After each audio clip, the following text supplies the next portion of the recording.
پچھلے پارٹ میں ہم نے دیکھا کہ کیسے نیلو کی ڈیتھ ہو جاتی ہے اور پھر گوری گولڈی سے کیا کہتی ہے۔ کچھ دنوں بعد گوری پھر گولڈی کے پاس آتی ہے اور کہتی ہے، چلو کرایہ دو گولڈی، بہت دن ہو گئے ہیں، اب مجھے کرایہ چاہیے، تم نے کہا تھا کچھ دنوں بعد آنا۔ گوری بہن، ہاں میں نے تو کہا تھا، پر میرے پاس ابھی پیسے نہیں ہیں۔ نیلو کے جانے کے بعد میرے پاس تو اب کچھ کھانے کو بھی نہیں رہا، میں اب کیا کروں، کہاں جاؤں؟ ارے چڑیا، اگر تیرے پاس کھانے کو نہیں ہے تو کرایہ کیسے دے گی؟ چل جلدی اب اس گھر سے نکل، ورنہ میں کیسے کھاؤں گی؟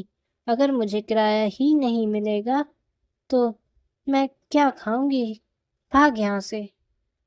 گوری بہن پلیز مجھے گھر سے مت نکالو، میں کہاں جاؤں گی، کیا کروں گی؟ میں کچھ نہ کچھ کر کے آپ کا کرایہ دے ہی دوں گی، مجھے تھوڑا وقت اور دو۔ اب میں تمہیں اس گھر میں اور نہیں دیکھ سکتی، مجھے نہیں لگتا تم میرا کرایہ دے سکتی ہو، چلو اب بھاگو یہاں سے۔ گوری گولڈی کو گھر سے نکال دیتی ہے، بیچاری گولڈی جنگل میں چلی جاتی ہے اور رونے لگتی ہے۔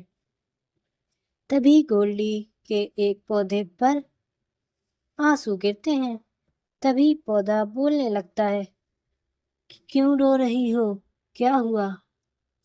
گولڈی کہتی ہے، کون ہے، کس نے آواز دی مجھے؟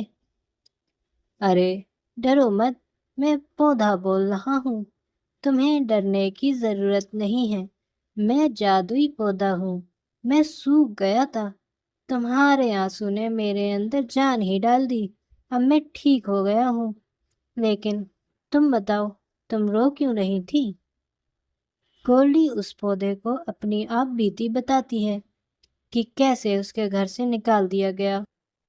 پودا کہتا ہے، ارے بس اتنی سی بات، میں ابھی تمہیں ایک جادوئی انڈے کا گھر دیتا ہوں، تم اس میں جتنے دن چاہو رک سکتی ہو، تمہیں پریشان ہونے کی ضرورت نہیں ہے، اور میں نہ ہی تم سے کرایہ مانگوں گا۔ جادوئی پودے، تمہارا بہت بڑا احسان ہے، تم نے مجھے ایک رہنے کے لیے گھر دیا، میں تمہارا احسان کبھی نہیں بھولوں گی۔ پودا کہتا ہے، اس میں احسان والی کیا بات، میں تو صرف تمہارا بدلہ چکا رہا ہوں، تم نے مجھے سوکھنے سے بچایا، اسی لیے میں تمہیں یہ گھر دے رہا ہوں، اس گھر میں تمہارے لیے ضرورت کا سارا سامان موجود ہے، تمہیں جو کھانا ہو وہ کھاؤ۔ گولڈی گھر میں چلی جاتی ہے اور کہتی ہے، کتنا سندر گھر ہے، ہے اوپر والے، آپ کا بہت بہت شکریہ، آپ نے مجھے رہنے کے لیے چھت دی، اب میرا آنے والا بچہ یہاں خوشی سے رہے گا، یہاں تو مجھے کوئی پریشانی بھی نہیں ہوگی، بہت بہت شکریہ۔